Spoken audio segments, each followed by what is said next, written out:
Yoga Yoga Yogeshwaraya Bhuta Bhuta Bhuteshwaraya Kala Kala Kaleshwaraya Shiva Shiva Sarveshwaraya Shambho Shambho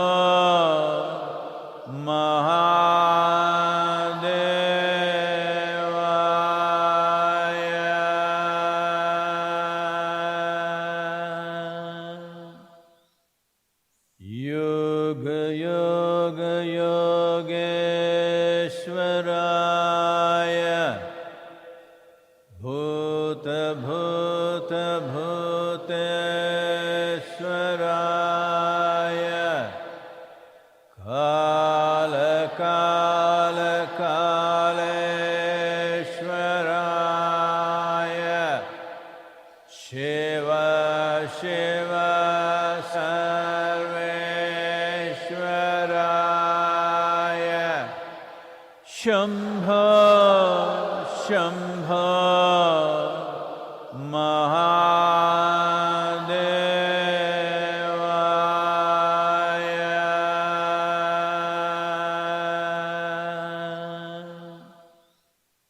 Yoga Yoga Yogeshwaraya Bhuta Bhuta Bhuteshwaraya Kala Kala Kaleshwaraya Shiva Shiva Sarveshwaraya Shambho Shambho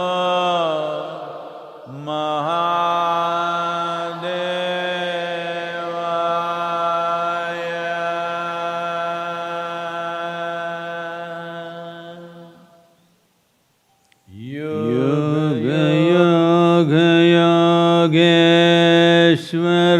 Yogeshwaraya Bhuta Bhuta Bhuteshwaraya Kala Kala Kaleshwaraya Shiva Shiva Sarveshwaraya Shambho Shambho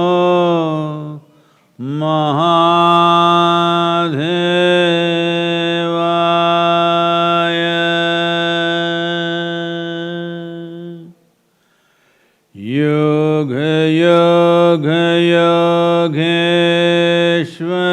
Yogeshwaraya Bhuta Bhuta Bhuteshwaraya Kala Kala Kaleshwaraya Shiva Shiva Sarveshwaraya Shambho Shambho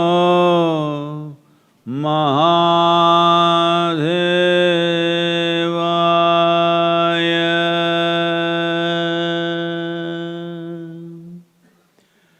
Yoga Yoga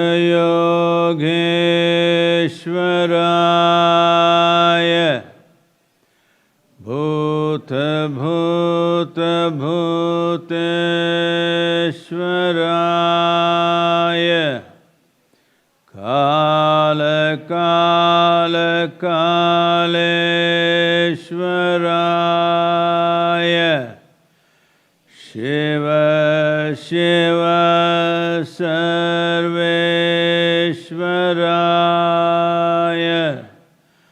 Shambho Shambho महादेवाय।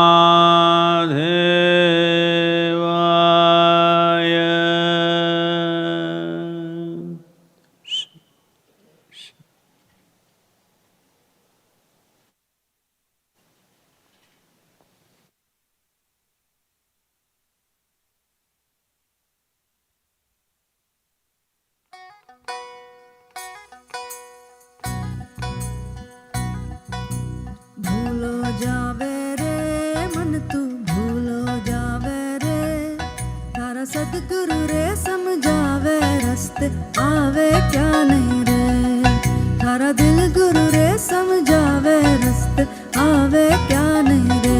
मन तू भूलो जावे रे मन तू भूलो जावे रे, तारा सदगुरु रे समझावे रस्ते आवे क्या नहीं रे, तारा दिल गुरु रे समझावे रस्ते आवे क्या नहीं रे।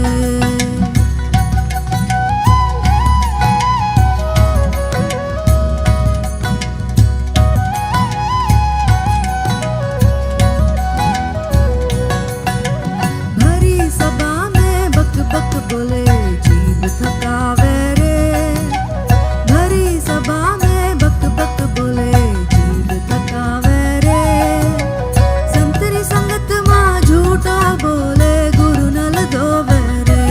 मन तू भूलो जावे रे मन तू भूलो जावे रे, तारा सदगुरु रे समझावे रस्ते आवे क्या नहीं रे।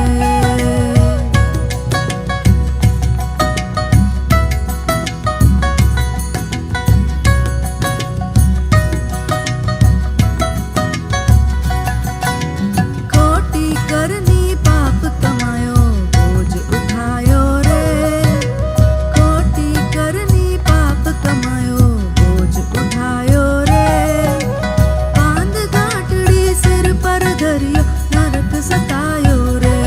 मन तू भूलो जायो रे मन तू भूलो जायो रे, तारा सदगुरु रे समझावे रस्ते आवे क्या नहीं रे।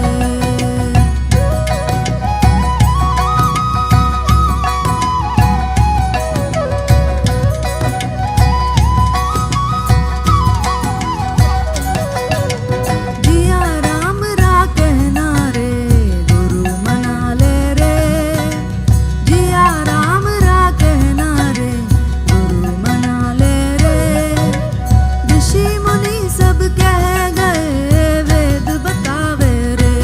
मन तू भूलो जायो रे मन तू भूलो जायो रे, तारा सदगुरु रे समझावे रस्ते आवे क्यों नहीं रे, तारा दिल गुरु रे समझावे रस्ते आवे क्यों नहीं रे, तारा सदगुरु रे समझावे रस्ते आवे क्यों नहीं रे, तारा दिल गुरु रे समझावे रस्ते आवे क्यों नहीं रे।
शिव कैलाशों के वासी धौले धारों के राजा, शंकर संकट हरना, शिव कैलाशों के वासी, धौली धारों के राजा, शंकर संकट हरना। तेरे कैलाशों के अंत न पाया, तेरे कैलाशों के अंत न पाया, अंत अनंत तेरी माया। ओ बोले बाबा अंत अनंत तेरी माया। शंकर संकट हरना, शंकर संकट हरना,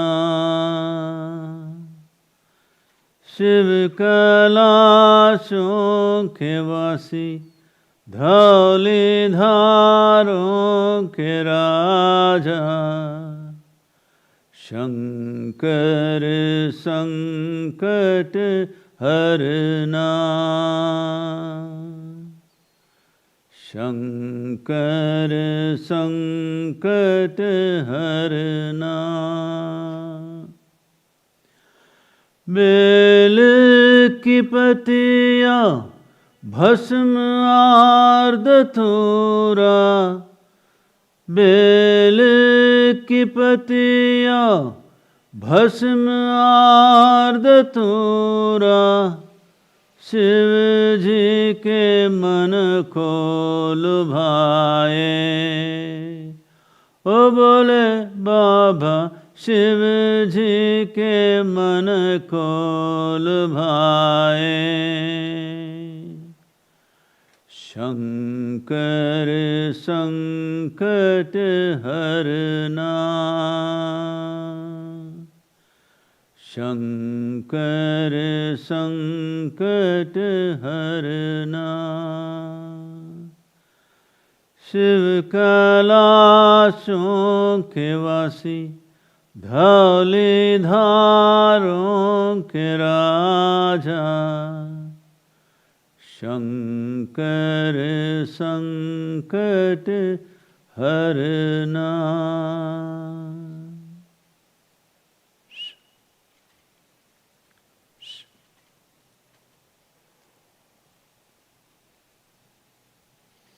Namaskaram. Namaskaram to everyone. Wherever you are, namaskaram to all of you. Wow. It's nice to see so many of you after such a long time.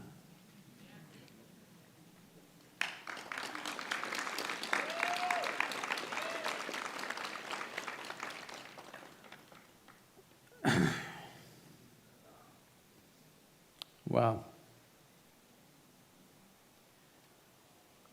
The laws in the country, both here and in many states, in this country and everywhere else, are being relaxed. They're being relaxed not because we are in any better situation than we were 4 months or 5 months ago. In fact, we are in a worse situation. But a society, a nation and the world cannot go on locked up forever. So they're relaxing this for economic reasons and social reasons. As the laws of the nation and states relax, your personal protocols, your family protocols must become tighter and tighter. It's very important. The most fundamental responsibility in this time is that you stay alive. ensure everybody around you stays alive. This is the most fundamental thing. Well, different generations are thrown different kinds of challenges. If you ask me, this is a very soft challenge for you. It's a soft ball. It's not a hard ball compared to the world wars that people have seen, compared to the horrors that past generations have witnessed and suffered. This is a soft ball, don't crib too much. It's important that we hit this ball right, very, very important. There's a little feedback, if you can manage that, please. Well, in United States, as you know, relentlessly it's going on. Nearly 200,000 deaths. Well, people are thinking that's not too many for 4 months or 5 months. That's because you were not counted among the 200,000. It doesn't look like too many. Maybe nobody, fortunately, someone very close to you, near to you, loved ones have not been counted, so you're thinking it's not too many. Any death, unnecessary death is too many. Well, people have to die, but don't have to die stupid.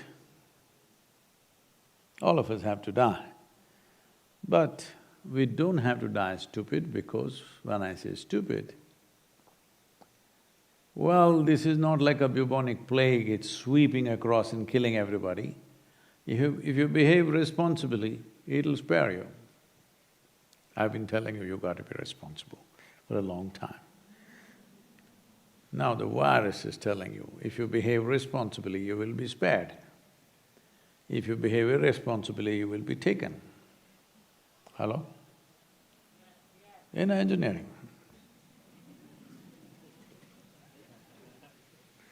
Yes, that's all it's saying.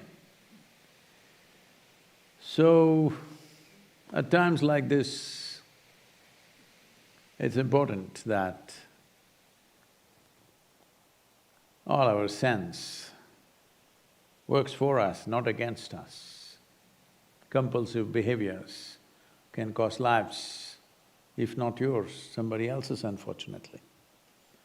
Please ensure that nobody dies because of you. And you don't die because of you. Hello? Make sure of this. Well, over nearly 7 million cases in United States, over 1,000 are dying every day. India rapidly catching up, nearly 5 million cases, daily 100,000 extra cases. There may be 5 to 7 times more undetected across the country. Fortunately for India, the mortality rate or the fatality rate is way lower than any other country. You know, we've been eating right. It's playing its role. Particularly in southern India, the fatality rates are way lower than anywhere else on the planet. I said this well before, 5-6 months ago. Looking at the diet of South Indian people, probably they will survive better than anybody else. It's coming true with all the numbers now. Well, many other countries, Brazil, Russia, everybody racing with each other. The question is not where it's happening. It is just that this is a test of what we are made of, how we will behave, how safe we will make it for ourselves and for everybody else around us.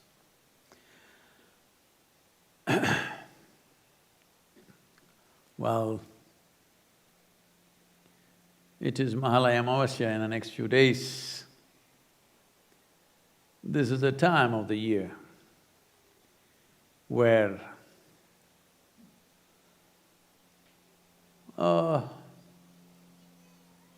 close to the autumnal equinox, this is the time of the year when the earth is most feminine, particularly in the northern hemisphere.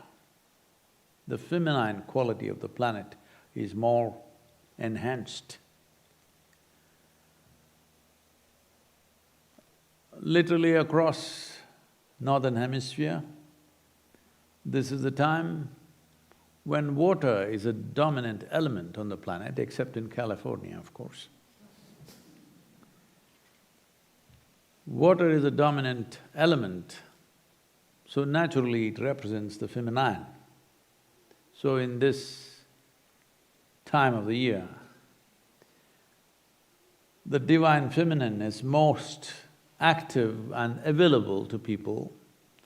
So a 10-day festivity starts with this new moon, which is on 16th, 17th of this month. And as you know, 22nd, 23rd is the equinox. And as you know, I'm eternally grateful to the equinox in my life. I did not know it was equinox on that day. Much later I realized, many years later I realized it was an equinox day. So, feminine being dominant, Mahalaya Amavasya is also seen as a time when our respects, regards and obeisance be paid to our ancestors. What is the significance of ancestors? They're dead, why should we bother about them? Well, the problem is, who you are right now, in today's world, you constantly being on Google, maybe you think you were delivered by the Google lady. The people that we refer to as your ancestors, they may not necessarily be wandering around, hanging onto the trees, but they're living within you. How much of ancestry stays alive within you? On one level, it enriches your life. On another level, it enslaves your life. We are who we are only because of our forefathers. What they learned, what they knew, their skills, their technologies, their sense of life, we have imbibed all of it knowingly or unknowingly, every one of us.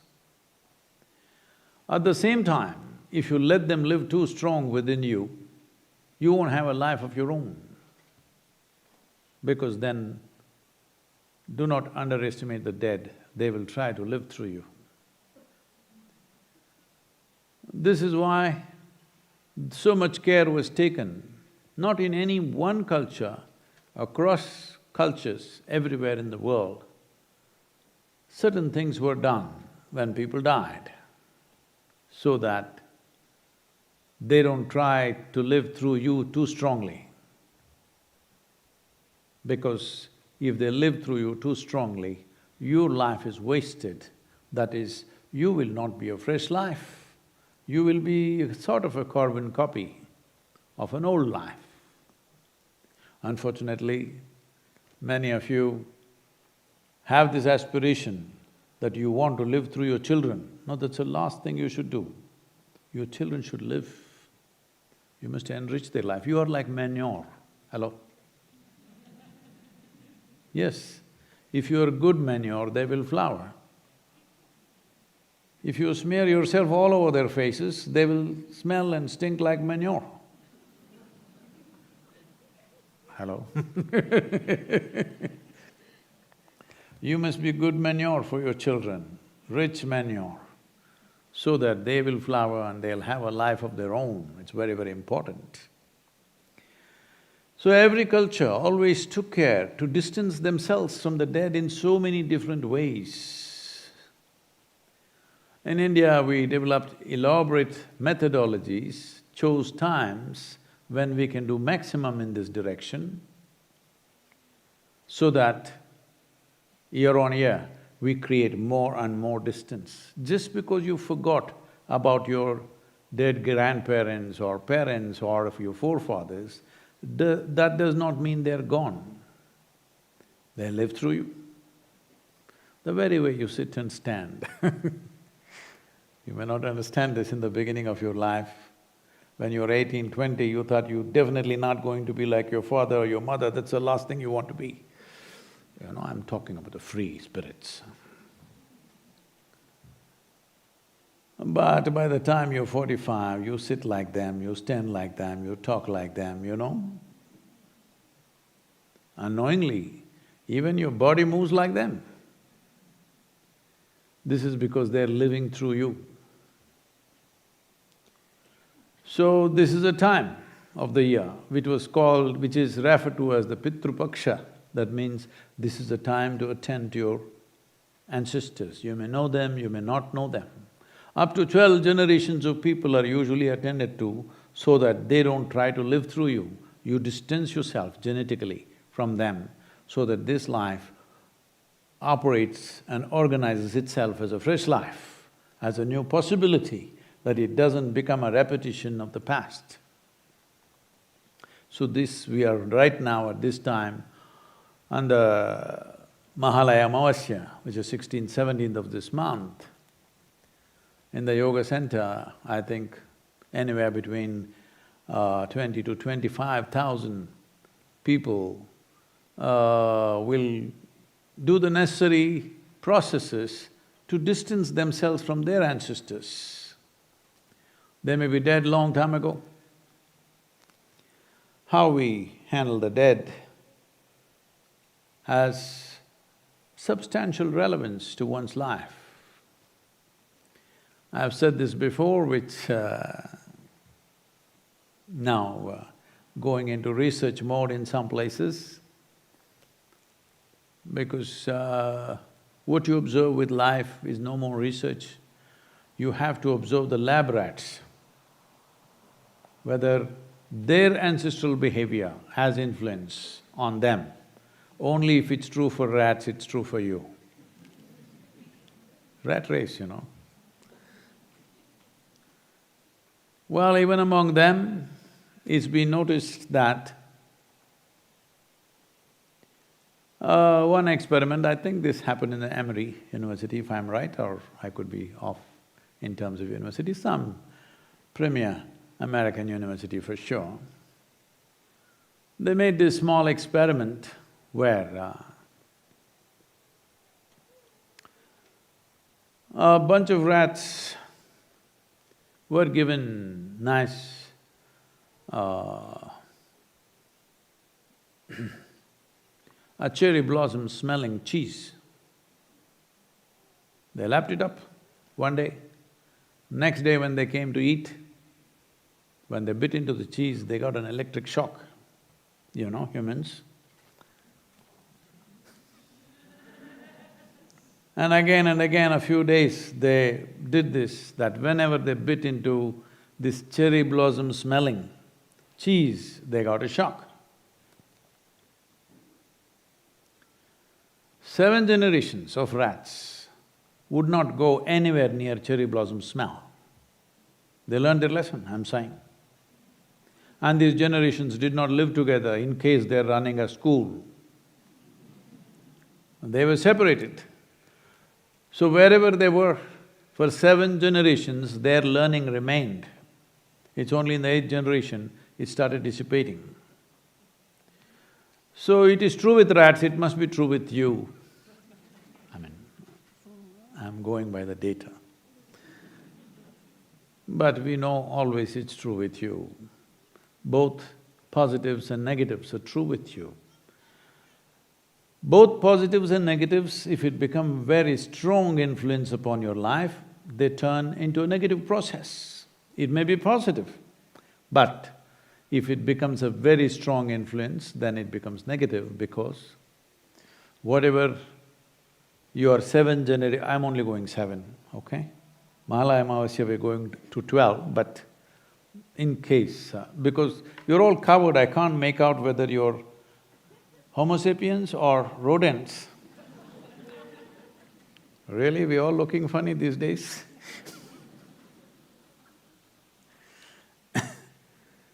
So, generations of people that we have lost, probably we do not know them, we don't know their names, we have not even seen their pictures, but they're living through us. So whatever learnings they had 7 or 12 generations ago, if it plays out too strongly, you will become irrelevant to today's life. So you have a fear of cherry blossom, may not mean anything today, but it continues within you. So this complex web of information, which we are today calling as genetic information, karmic information, pranic information, various kinds of things which have built up as a network of information which is functioning in our lives in so many different ways. Some of it has been accessed and researched by scientific modern research. Many, they know it is heading in that direction, but you need funding to come out with results, so it is being postponed. But we know this has influence. Especially societies which don't handle their dead properly. In those societies, the most vulnerable population will be adolescents. From 0 to 8 years of age, children generally have a kind of a protection and an immunity from the ancestors. They be their own thing, but between 8 and 18, the influence of unattended ancestral, for lack of words I'm using, their spirit or their memory plays havoc with adolescents. So a society where adolescents suffer most, it's the best part of your life in many ways, but they suffer most, that society, you must know, has not attended to its dead properly. So this is a time of the year where even if we have not done something in the past, everybody makes an attempt to deal with the ancestral dead so that their influence is limited in our lives. We appreciate who they were, we appreciate their contributions, we have this kind of body, this kind of brain, this kind of learning, this kind of whatever. In all that they have a role, we appreciate that. At the same time, we want them to stand a little away from us so that we can live our own lives. This is important. Otherwise, their influence will be very, very strong. Adolescents and post-pregnancy women are most vulnerable for these forces. It is very important, if there are such people in your homes, you must attend to this. So Mahalaya Amavasya is that day, just 2 or 3 days away, but this is also on this day. We're taking off across United States, looking for a culture which is largely dead, and also the modern America, how it's been built. We're doing a exploring, that is what I think… no, that's not what they put up. You know about this? Okay. So, because American people have been singing that it's blowing in the wind, so I decided we'll ride on a two-wheeler so that we don't miss the wind or what it has to say. So probably we're doing anywhere between 6,000 to 8,000 miles on two wheels in the next 3 to 4 weeks, 3 weeks I hope. Once again, looking at an ancient, largely dead culture, archival right now, not really alive. So this is not to bring back the dead, but to appreciate every kind of human being who's made us who we are right now. At the same time, we becoming who we want to be, not becoming like them. This is important. So, these aspects of old memories, genetic memories, karmic memories playing up. Because of this, there was a very intricate process in India, there used to be, now which is largely lost. Some people are trying to hang on to it, but it's going to be very difficult and it'll be definitely obliterated in the coming probably 25, 50 years' time, is people had a way of tracking their genealogy. Today I know you have some websites or something doing for you, but people had a way of looking at this so that genetics don't mix in an unhealthy way. As a part of this, who you should marry, who you should cohabit with, who you should not touch, where you should be, where you should not be, all these things, as generations and generations happened, thousands of generations, then this was easy to manage when societies were largely agricultural and we know where they lived, they never moved from their land, so we knew. But in modern societies, everybody is moving, nobody knows where they come from. So the boy or girl that you bump into somewhere on the street, you marry them because you don't know where they come from, and the world has changed, people are mobile like never before. That's why the virus is also spreading. Yes? What happens in one little city in China is all over the world because all of us are flying all over the place. If we were just doing agriculture on our lands, it would have been a local phenomena, it would not have been a pandemic. So, it once happened.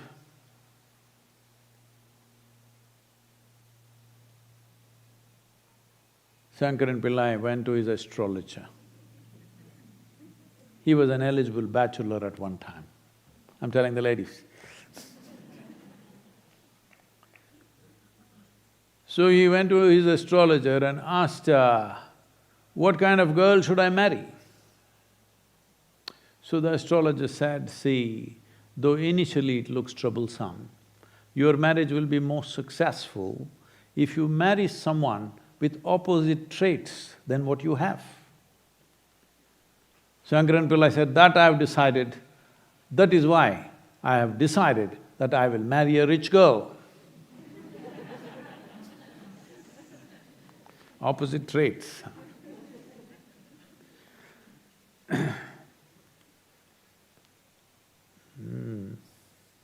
I heard there are lots of questions, let me take the questions because there is a limit on how long I can hold this online thing. And you're also getting fried, I think, some of you. You okay? Please. This first question comes from Katie in Switzerland. Namaskaram Sadhguru. I see you as a great karma yogi. I can clearly see how karma yoga is benefiting the world.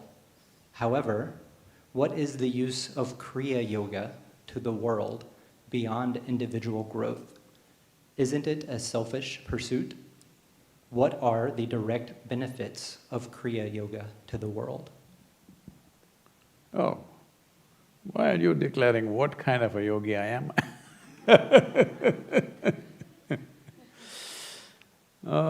This is like…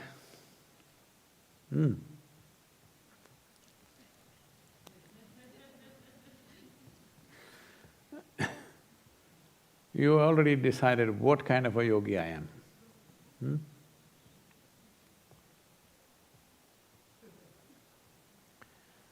This happened. A young starlet in the Hollywood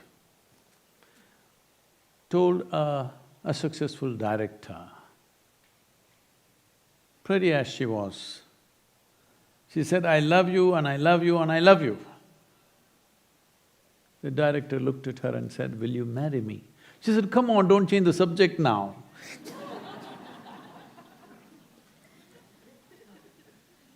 You already decided, so how do I change the subject, I'm wondering. That I am a karma yogi.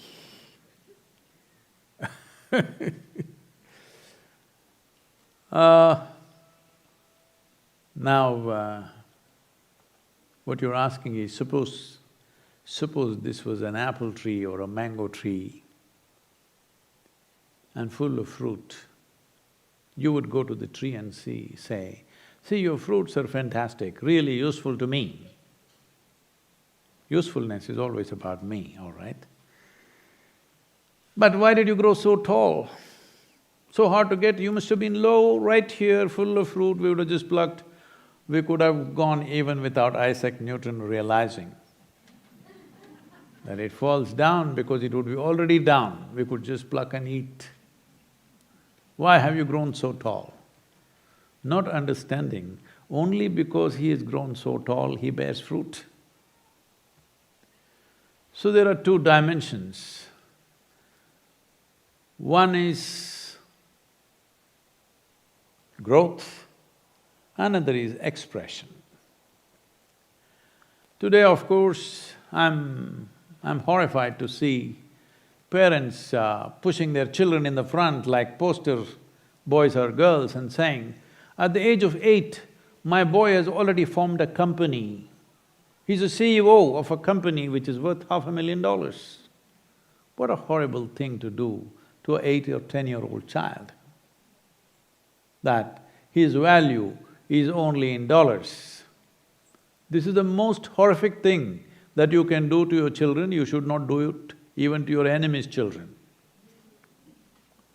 That at the age of 10, your boy is a CEO doesn't mean anything.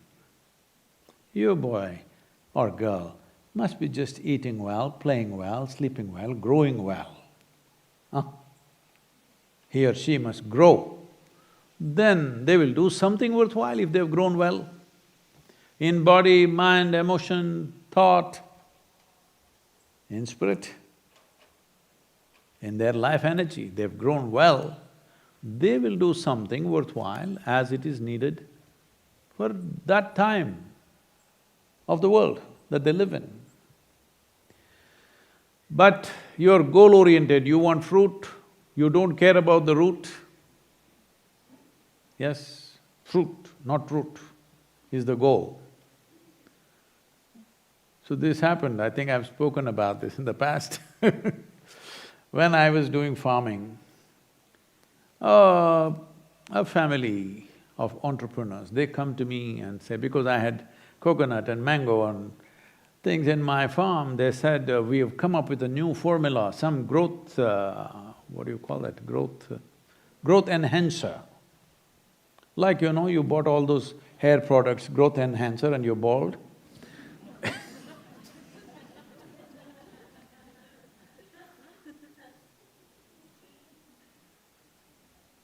And I said, "What is so special about this?" They said, "You don't have to do nothing with the root, just the fruit.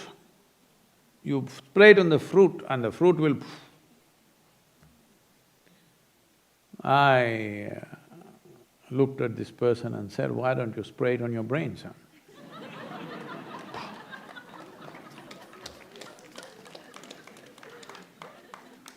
I know life like this. If the root is enhanced, fruit will come. I'm willing to wait. But you want the fruit to be enhanced without root being enhanced, I know you're going to kill my tree. So, how does one become a karma yogi, first of all? Because one has grown beyond his own needs. His own survival, his own concerns are over, so he's doing something that's useful. Without that happening, if he tries to do things, then he will exhaust himself, he will become a frustrated creature in the world. When you try to do something that you're not ready for, you break one way or the other. So the most important thing is to enhance this life. Kriya Yoga means to enhancing this life in such a way that your own survival, your own psychological, emotional, physical survival is no more a concern to you. Anyway, it will happen. Now you will do something. What will you do? When your joy is not a problem, when your survival is not a problem, when your love is not a problem, when your emotions and thoughts are not a problem to you, what will you do? You will pick up something that's useful and do it, or you will close your eyes and sit. Both are okay. Both are okay. Right now, closing your eyes and sitting without touching anybody is the greatest virtue in the world. All governments are advising, hello? International bodies are advising. For this, you must be in some way, this life should become self-sufficient. Only then. So karma yoga will not come simply because you do hard work.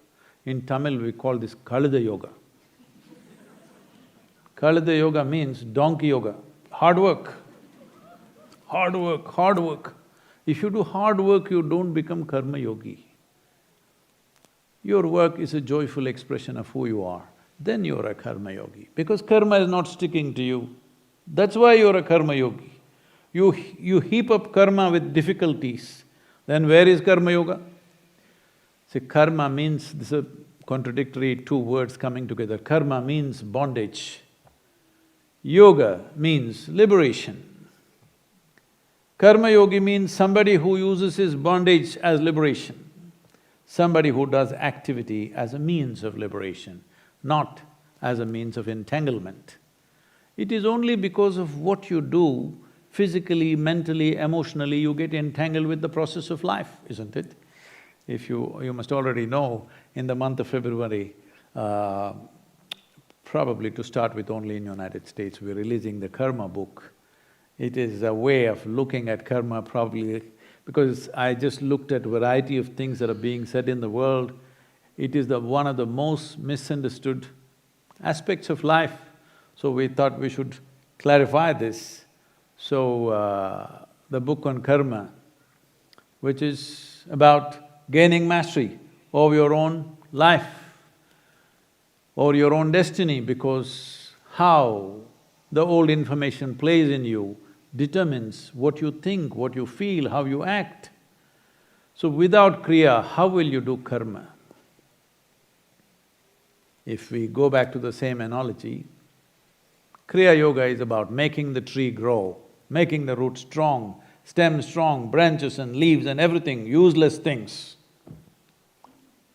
So you thought. Then in the season, fruits will come. You thought that is the only useful thing. No. The roots that you don't see are doing much more to the soil and to the land and to the life around it than the fruits that you eat. It actually is. So without kriya, without a human being elevating himself or herself to a certain level of freedom, there is no question of karma yoga. Then wherever you go, you will see only negativity. Wherever you go, you get battered simply because you've not worked upon yourself. Because of this, everything seems to be negative. People, there is a saying in India, anywhere you go, you can either meet God or devil, it's up to you. Whoever you meet, you want to meet the divine in them or the devil in them, this is your choice. Yes, I make sure that I meet the divine in everybody, so everybody is wonderful. But if the same people, if you touch the devil in them, they are quite horrible, are you or not? Hello? So it's your choice whether you meet the divine in people or devil in people. Joshua Goldberg, when he was in school, one day went into the headmaster's room and said, "My friend Robin says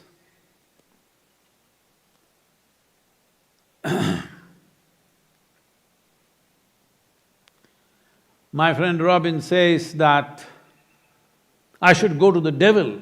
Every day he keeps cursing me like this. Because I'm Jewish, he says I must go to the devil." So the headmaster asks, "What have you done about it?" "Well, sir, I have come straight to you."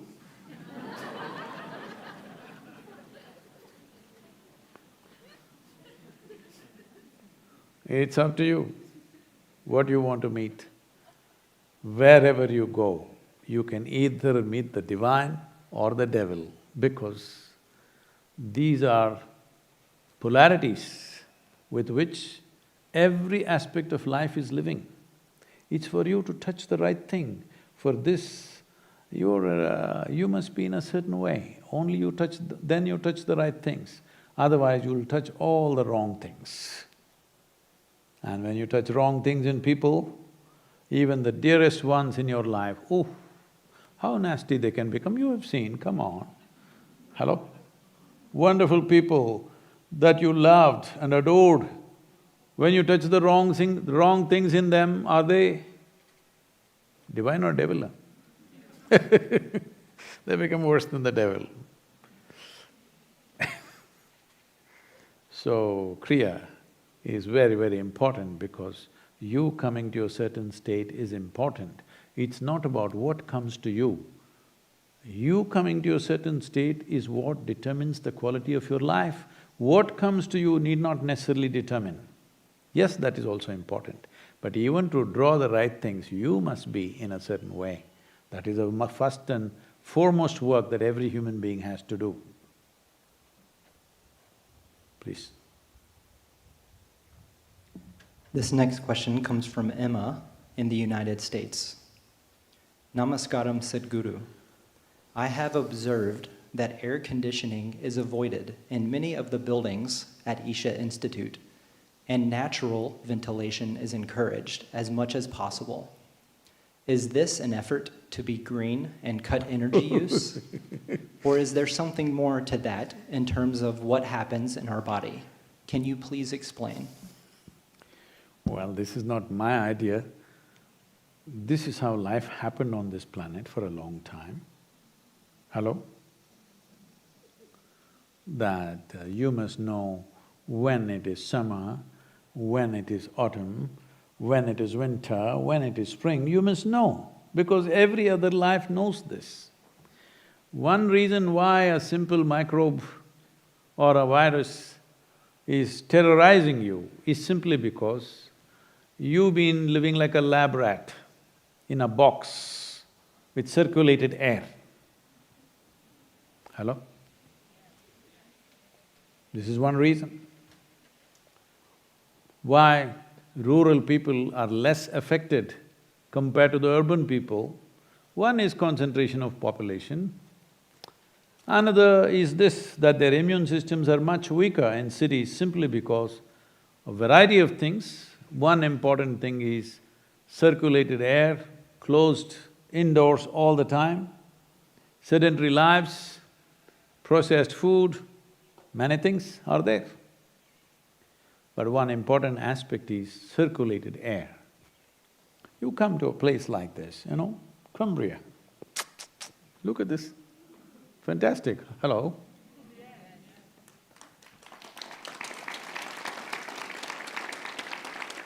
After driving extensively around United States, extensively driving, I decided this is the place. One reason is nature is at its best with a certain amount of balance of heat and cold and everything. This is important for one who wants to do something within themselves for quick results.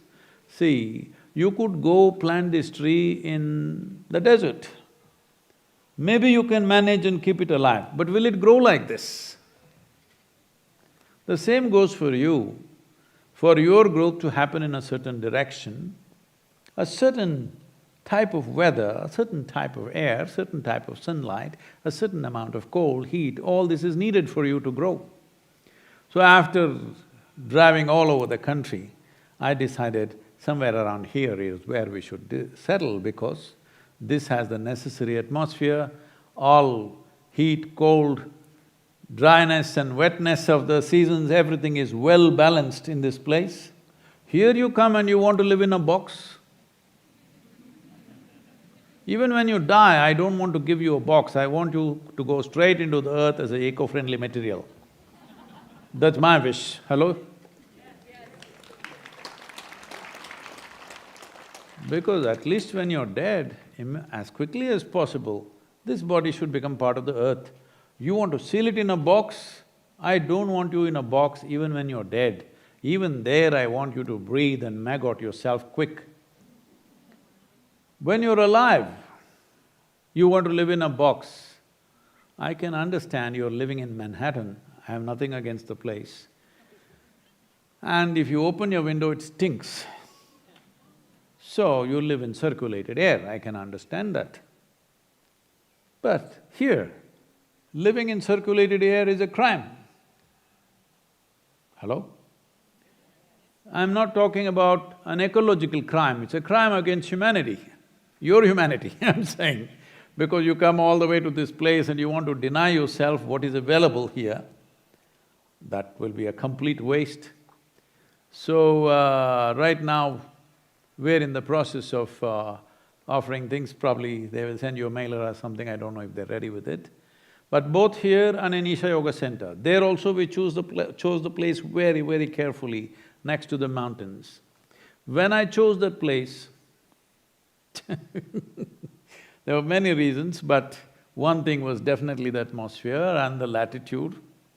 It's at 11 degrees latitude, bang on, and that is most conducive for human growth because the earth is mildly tilted in its rotation and it's around 11 degrees and maximum centrifuge force is generated there, so we chose that place. But you know how people live, they would like to kill anything that could be a threat to them. I said, no, we learn to live with them. You won't believe me, on that day, out of the 6 trustees who were there with the Isha Foundation, 4 of them resigned because I've gone nuts. They're wonderful people, they supported us till then.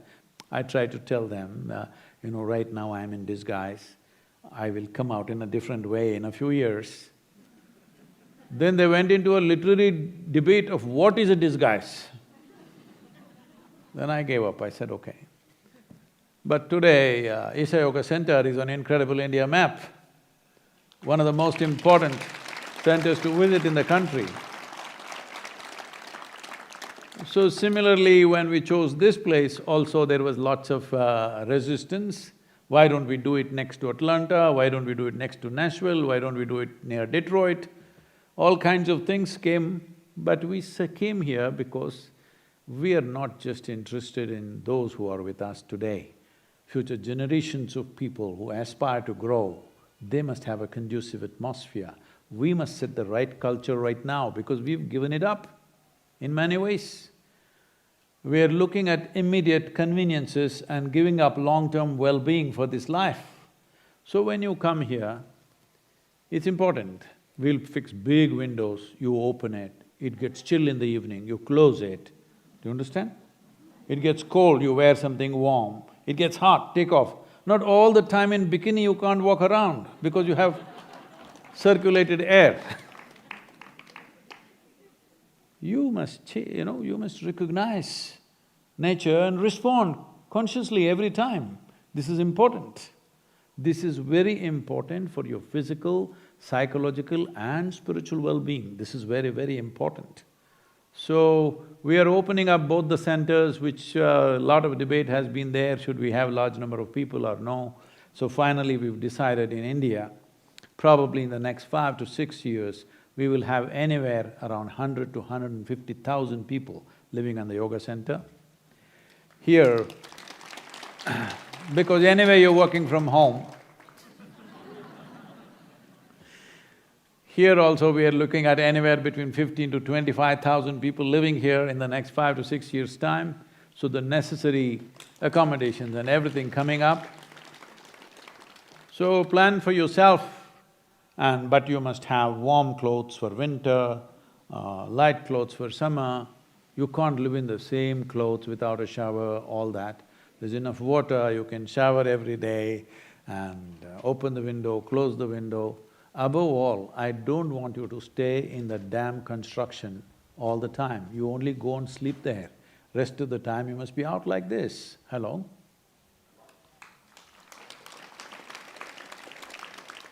Dwellings are places for us to sleep. Rest of the time we must be largely out as much as possible, receiving the bounty of sunlight, air, everything else, the energy that is here in terms of nature, in terms of life, in terms of consecrations. You must feel it every moment.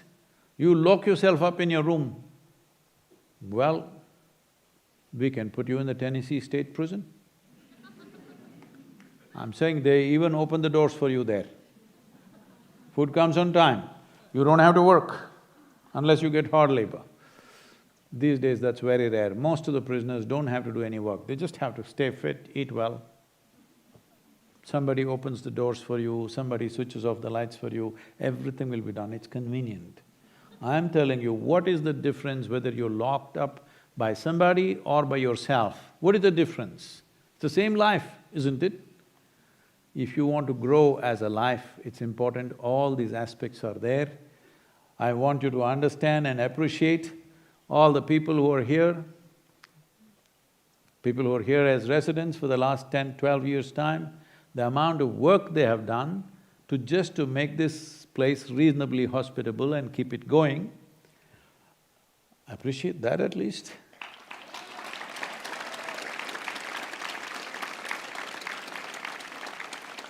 If all you want to do is come here and lock yourself inside, what is the point?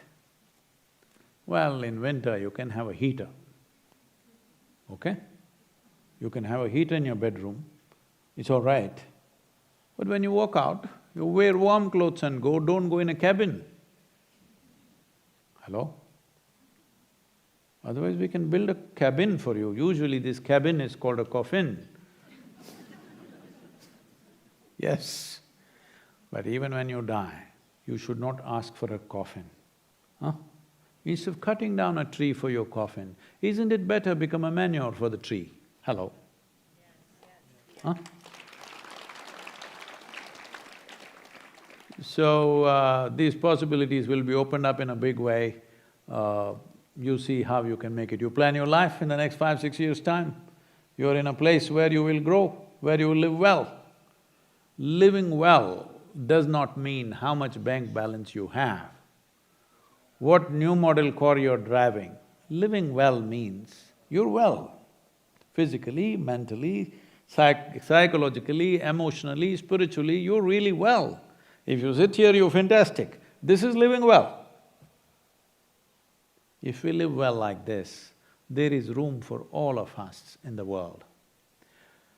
But if we try to live well, like right now, I'm sorry, I know it's a national spirit.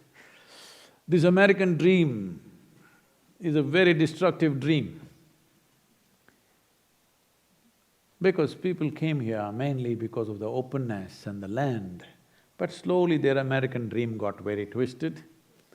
I was, because we are going to make this trip, I was just looking up some of the icons in this country, like Elvis Presley.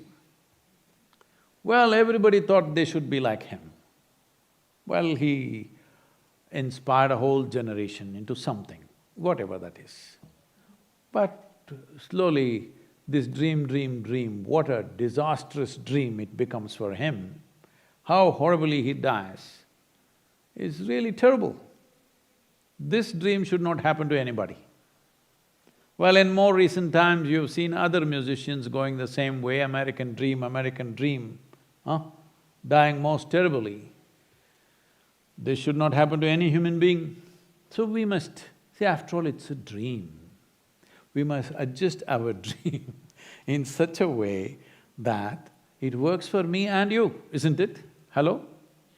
My dream is death for you. What kind of dream is that? Recently, there was a quote, I think the Daily Mystic quote that comes out, something about Alexander the Great. A lot of people he still has fans. Can you believe it? A man like that is still having fans in the world. They all protested in India. How can he say Alexander the Great idiot?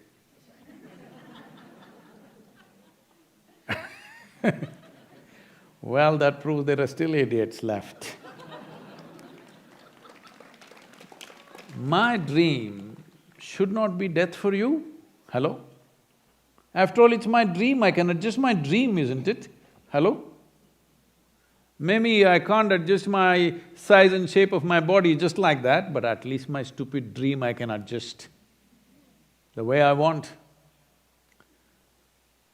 I've said this a few times, but let me say this to you. You heard about that lady, hello? You heard about that lady? You must participate in this dream because you already know this. There was a lady. On a certain day, she had a dream. What she had? A dream. In her dream, she saw a hunk of a man standing there, staring at her. Then he started coming closer and closer and closer. He came so close, she could even feel his breath. What she could feel? Breath. And she trembled, not in fear. And then she asked, "What will you do to me?" The man said, "Well, lady, it's your dream."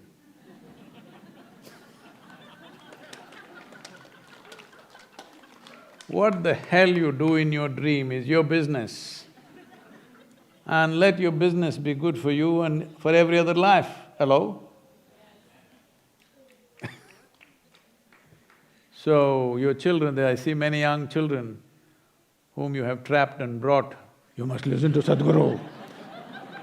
Huh? And if he does quink, quink, you're pinching him, "Sadhguru is talking, keep quiet." That's not the way.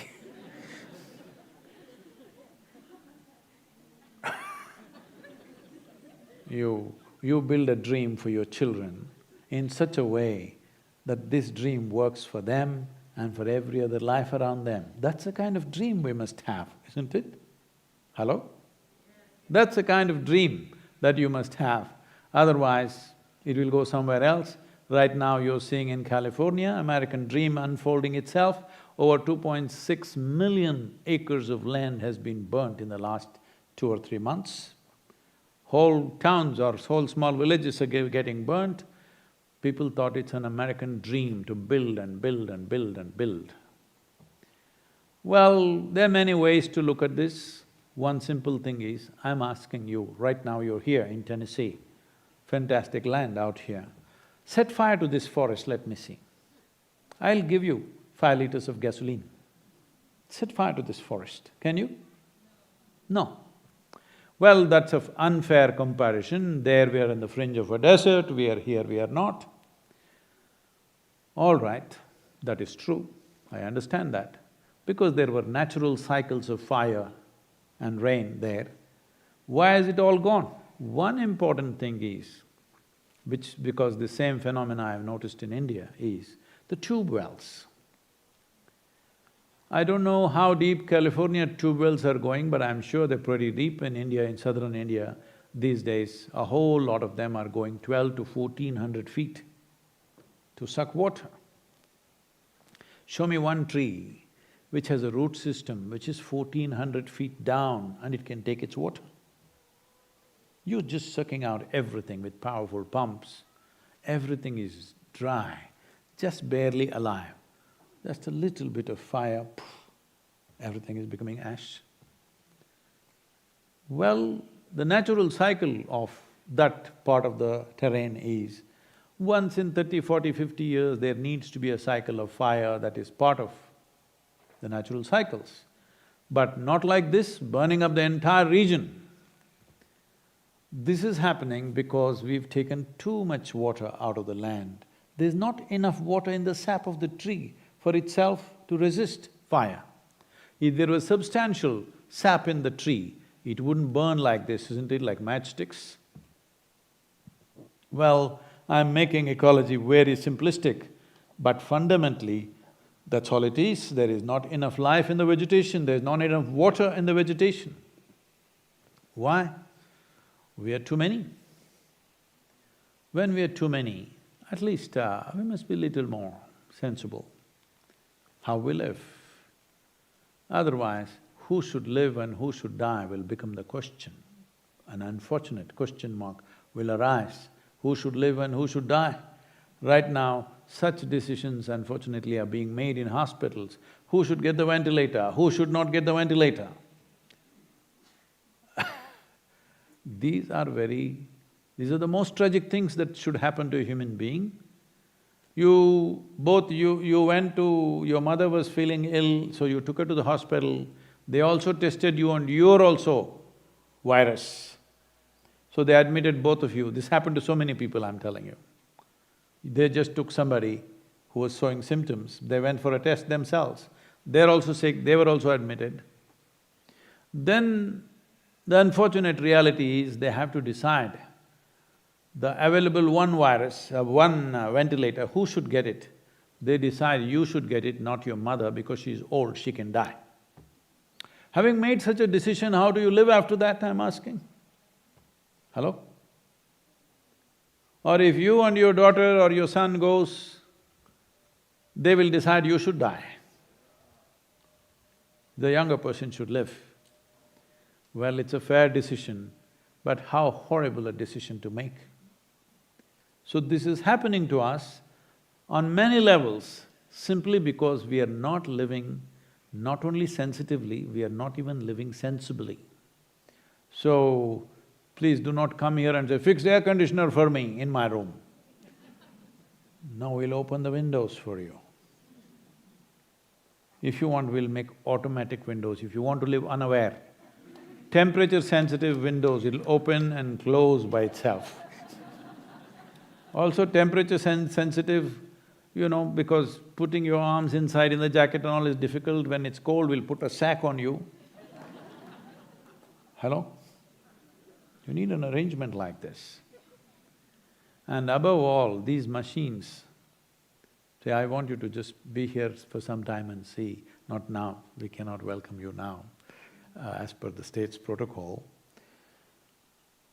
But when I came to United States, first thing I noticed is all the time something is humming. Anywhere you go. When I go back to India, when something is silent, it's like that, chuck, nothing. Do you know what impact it has on your system? You may not notice it because you're always in it. Just some motor is running somewhere all the time. If nothing else, at least the stupid refrigerator is going boom, boom, boom, boom, something. It's doing its own things. Please live in a quiet place, a genuine quiet place. That's what we're trying to create here. Just an absolutely quiet place. When it's quiet, it's quiet. You will see how it'll calm your entire system. This is very important for your physical well-being, for your spiritual well-being, extremely important, and your psychological balance. This is very, very, very important.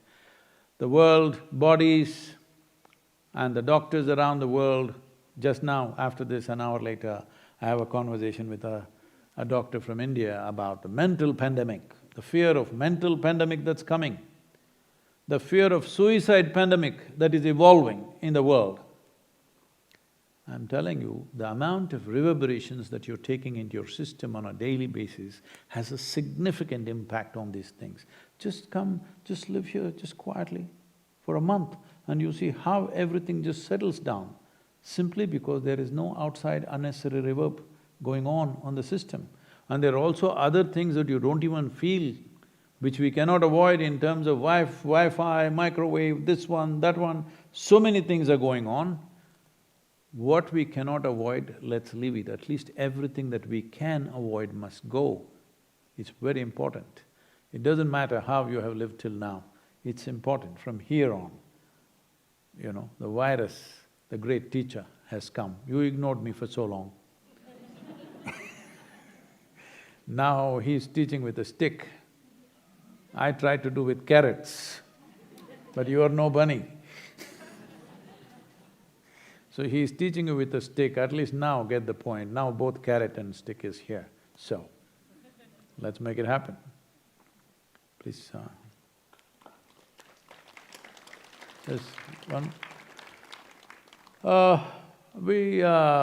There was I started on painting something here when I was in United States last time or before last time when I came, more than a year.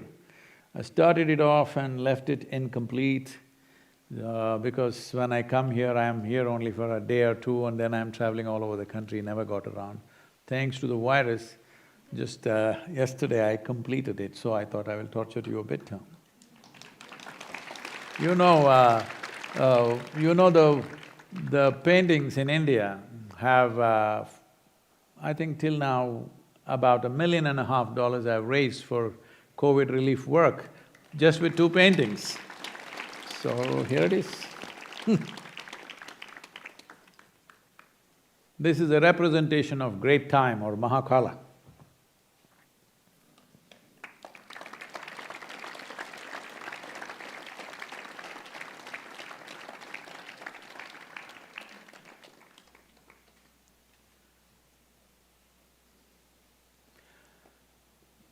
Just one question. Okay, close. Is there a question? This question comes from Prasant in Chennai. Namaskaram Sadhguru. In our culture, many women devotees have looked upon Shiva as their husband. For example, Kara Ikal Amayar, Akama Devi, Punyakshi. But no male devotee has looked upon a female deity in that dimension. Why haven't male devotees looked upon female deities in that angle? Is it right or wrong to look up that way? Well, you want to marry Bhairavi, you're welcome.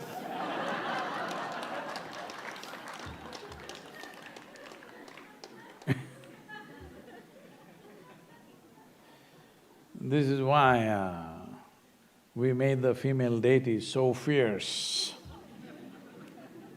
So fierce, you would only…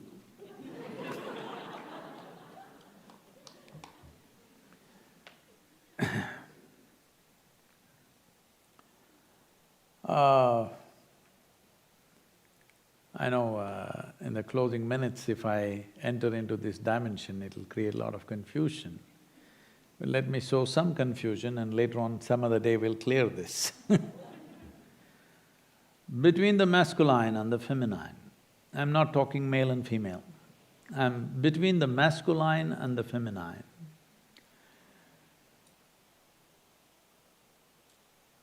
The emotions that spring from what is feminine is always in the form of an offering. The emotions that spring from the dimension that we refer to as masculine, you being a male or a female is nothing to do with this. The emotions that spring from the masculine dimension is always to possess, to conquest. So in that context, approaching the divine as context will be simply waste of time and energy. It has to come in the form of an offering. So that is why women developed a whole tradition, if they are very feminine. Not all women are so absolutely feminine. In today's world, for the sake of survival, they're trying to make themselves more and more masculine because the framework of the world is entirely masculine. Very few spaces left where feminine can be expressed or feminine can find unabashed expression of the feminine is very limited in modern societies. Very, very limited space. Rest is all masculine. I would say, trying to be fair, at least 85% of the world is largely masculine, maybe 10–15% is somewhat feminine. That too, they're guilty of being feminine. Like that, they're feminine. They're not simply feminine. So, the feminine needs to be developed in the world if you want to have a balanced feel to life around you. It's important, feminine should come up at least 50%. So, approaching a masculine energy, approaching the divine as a woman will not really work for their own well-being. Because the feminine emotion, when it becomes subtle, naturally, knowingly or unknowingly, willingly or unwillingly, it becomes an offering. In that context, it works. That is the reason that this has been evolved in that sense, because the idea is to become an offering, not to become a conquest, even there